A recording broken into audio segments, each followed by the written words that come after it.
오늘은 한 번 나왔을 때 다 하려고 하지 마. 한 가지 질문을 던져볼게요. 한 가지 질문. 네. 가장 우리가 지금 시급하게 지난 대선 이후에 네. 명확한 해석이 필요한 대목이 왜 2030만 젠더별 투표 성향이 완벽히 나눠졌는가? 왜 그랬는가가 해석이 돼야 되잖아요. 20대 남성과 20대 여성은 극단적으로 다르죠. 예. 예. 왜 그랬는가 하는 거예요. 20대 남성의 보수성은 확인이 됐고 네. 30대도 약간 있지만 20대가 강한 거죠. 30대는 비교할 정도가 안 돼요. 네. 왜 그런가? 네. 그게 20대 여성은 확연하게 진보적이고 네. 왜 그러냐? 어준 씨가 해석한 건 뭐예요? 난 길게 얘기할 수 있는데 네. 안 할래요. 길어질까봐. 왜냐하면 다른 분들이 이 문제를 해석을 잘 못해요. 그래서 제가 철학적으로 먼저 해석하겠습니다. 알겠습니다. 다른 말로 하면 가장 중요한 정치적 선택을 할 때 여러 가지 선택의 이유가 있지만 그 강한 대립이 있을 때는 사람들의 공정심에 다른 공정심을 갖는 거거든요. 그러니까 예를 들어서 보통 가난할 때 가난을 극복해야 되는 과정에 있을 때는 노동 과정이나 그로부터 생산되는 생산물의 분배와 관련해서 공정이 크게 문제가 돼요. 그러니까 자본과 노동 간의 갈등이라든가 또는 그와 유사한 것들이 중요한 문제가 됩니다. 좀 어려운데. 좀 어려워요? 아주 쉬운 말로 하면 예전에 불평등, 불공정은 계급 간, 계층 간 문제였단 말이에요. 네. 그런데 어느 순간 OECD 국가들이 겪는 문제인데 태어나자마자 그런 기본적인 생활이라든가 삶 자체에 최소한의 것이 보장된 사회에 태어난 사람들에게 의외로 계층 간 노동을 통해서 발생하는 불평등 문제에 대한 예민함보다 다른 엉뚱한 게 예민해지는 거예요. 그러니까 절대 빈곤을 벗어나고 나면 그렇죠.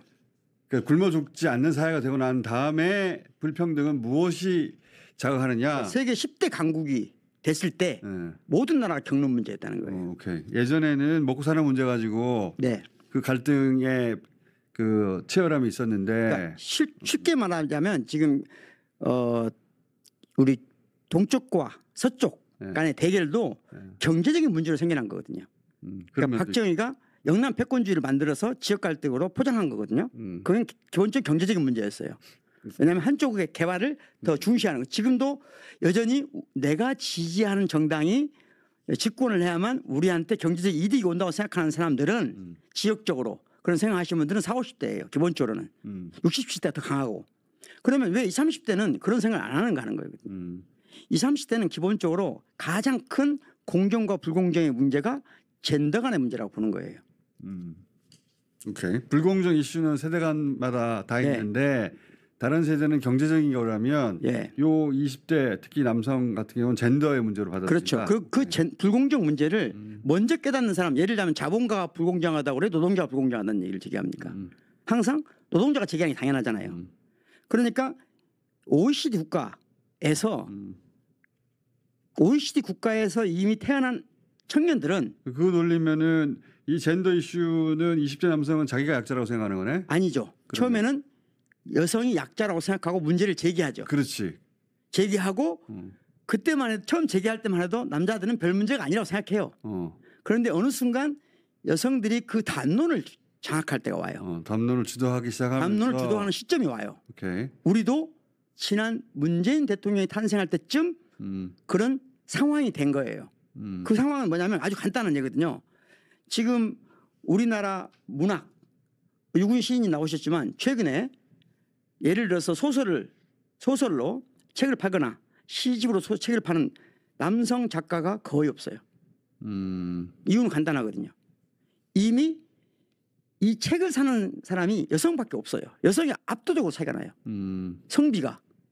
이 말은 무슨 말이냐면 이 담론을 형성하는 즉 인문학적 담론을 형성하거나 사회과학적 담론을 형성하는 것이 주류가 완전히 바뀐 거예요. 그 담론 자원에 대학에 계시니까 더 절실히 느끼시겠다. 네, 담론 자원의 불평등 구조가 아주 심각해요.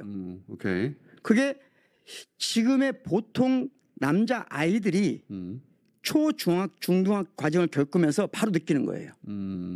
가보면 선생님들 대부분 여성이고 여성이죠. 그 세대는. 그리고 여성들이 이미 담론 자원 책에 많이 접근하고 임용고시 성적도 여성들이 높고 그러니까 인문학적 담론, 사회과학적 담론에 여성들이 압도적으로 이미 주류가 됐어요.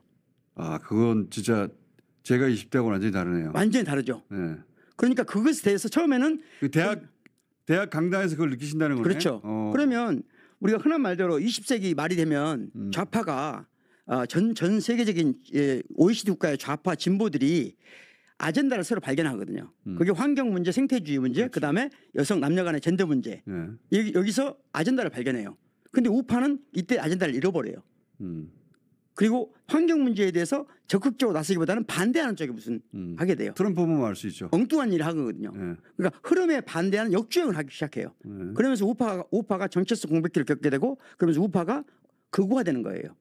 그러면서 그 예를 들어서 젠더 갈등에서 기회를 포착하죠. 그렇죠. 저 갈등을 자극하면은 네. 표가 우리한테 오겠다. 특히 담론 자원의 불평등 구조 안에서 상실감을 겪고 있는 젊은 청년 남성들이 타겟으로 해서 그러다 보니까 이들에게는 가장 중요한 문제가 어느 순간 젠더 불평등 문제인 거예요.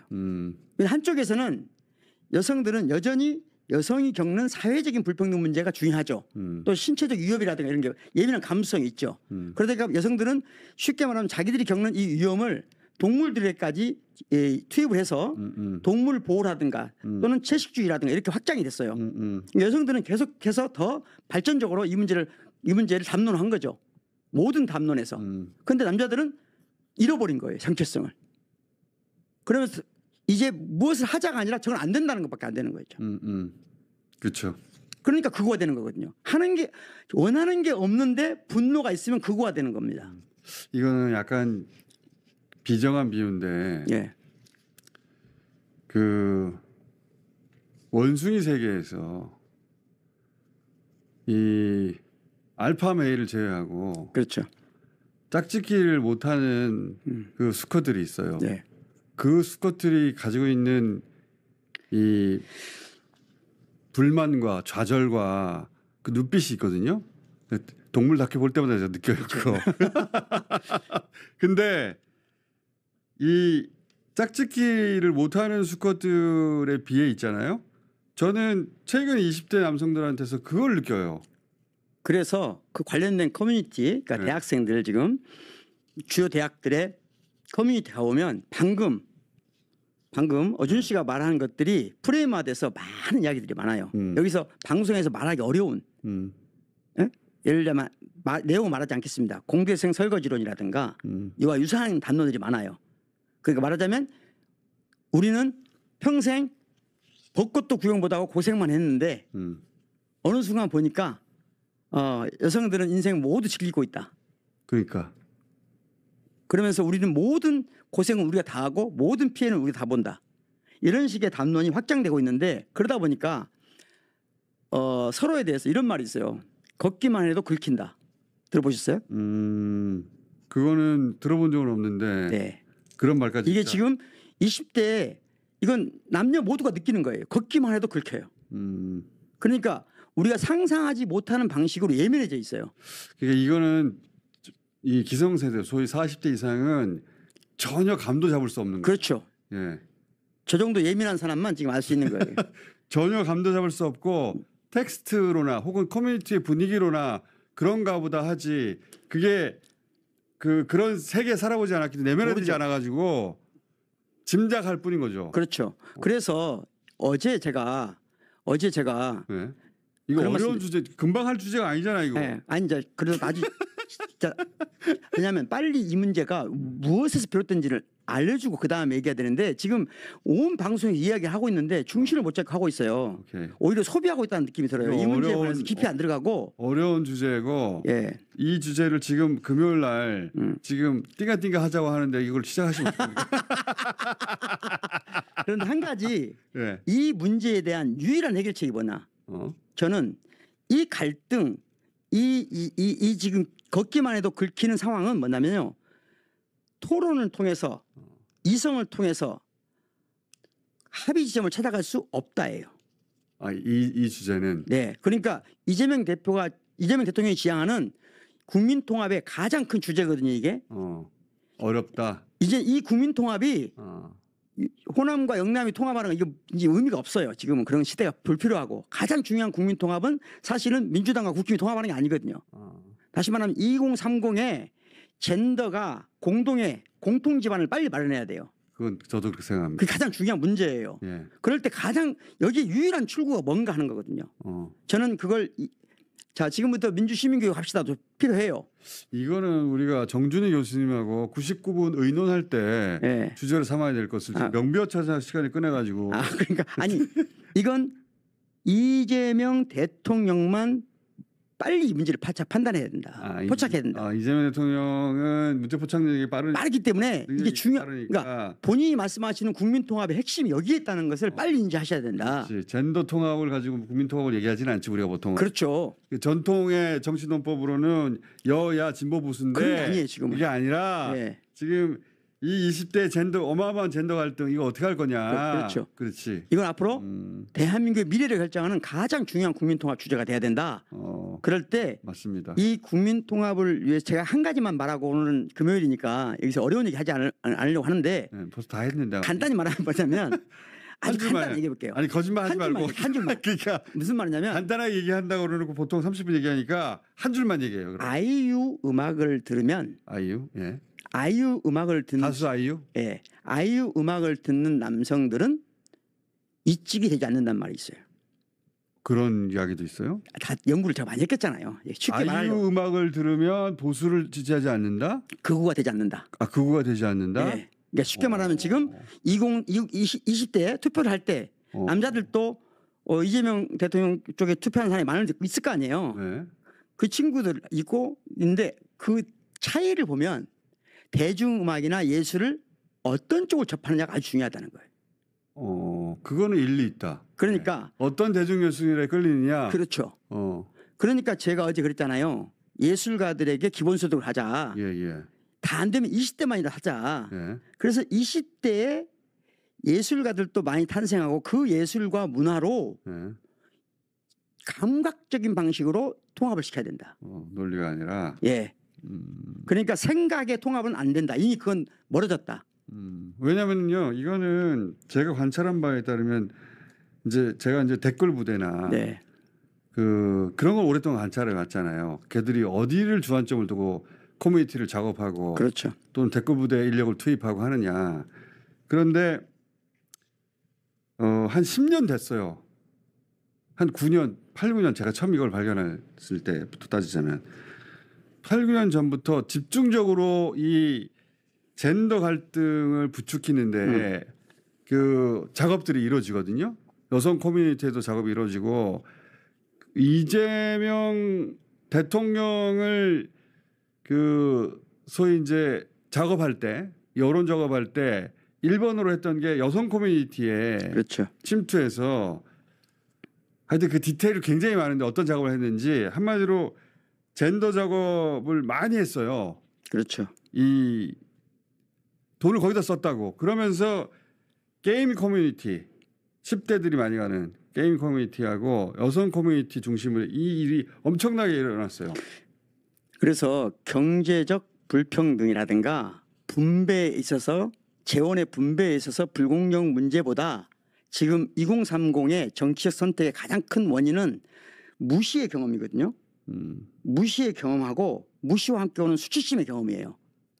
절망감이죠. 그러니까 무시와 수치심 때문에 걷기만 해도 긁힌다. 이 말은 무슨 말이냐면요. 이 세대는 기본적으로 사람을 만날 때 상호 주관적인 서로가 서로를 존중하고 인정한다는 상호 주관적인 기대가 있어야 되거든요. 이 기대가 훼손돼 버렸어요. 기대감이. 그거 진짜 큰 문제예요. 그럼 연애도 이렇게 정확하게 멋진 개념으로 말하는 사람이 없잖아요. 그러니까 그럼 연애도 못 하거든요. 그렇죠. 그 막연한 기대감으로 그렇죠. 상호 주관적 기대가 있어야 돼요. 연애를 시작하는 건데. 근데 그게 훼손됐어요. 훼손됐다. 근데 훼손은 토론을 통해서 회복되지 않아요. 그 정도 수준에. 이렇게 어려운 얘기를 간단한 얘기라고 시작하면 어떡해. 이 문제를 그만해 이제. 대통령께서 빨리 인식을 하셔서 정말로 이 친구들을 아끼는 마음이 필요합니다. 알겠어요. 예. 이 주제는 다시 얘기해봐요. 네. 문주현 씨가 동감하고 그거는 자연 발생적인 부분도 있지만 말씀하셨듯이 우리가 먹고 살만해진 모든 네. 그 OECD 국가들에서 공통적으로 나타난다. 근데 여론조사, 그 국제 여론조사 같은 거 보잖아요. 그 정도가 가장 심각한 게 우리나라예요. 그렇죠. 실제 조사를 보면 그 젠더 인식에 있어서의 문제라든가 혹은 공공선에 대한 인식이라든가 가장 극단적으로 나타나는 게 우리나라예요. 그거는 우리나라 사람들 이상해서가 아니라 저는 이 대대적인 작업에 의한 강화도 있다고 보거든요. 그러니까 거꾸로 의도적으로 이걸 해결하려고 해야지 저절로 해결이 안 되는 그렇죠. 거죠. 저절로. 그걸 같이 그러니까 예술가들의 청년 예술가들을 위한 기본소득과 함께 이들을 감각적으로 상호주관적 기대를 회복하게 하는 프로젝트가 필요하다.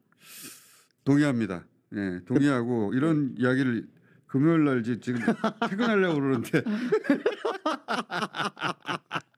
다음 주에 다시 꺼내주세요. 예, 이걸 의도적으로 그렇게 만든 것도 있어요. 그렇죠. 왜냐하면 집권 전략으로 보수가 젠더 갈등을 적극적으로 활용했어요. 그러니까 이 문제를 어준 멍청하게도. 씨도 좀 프로젝트 삼았으면 좋겠어요. 멍청하고 사악하게도. 네, 이 문제를 예. 굉장히 중요한 문제거든요.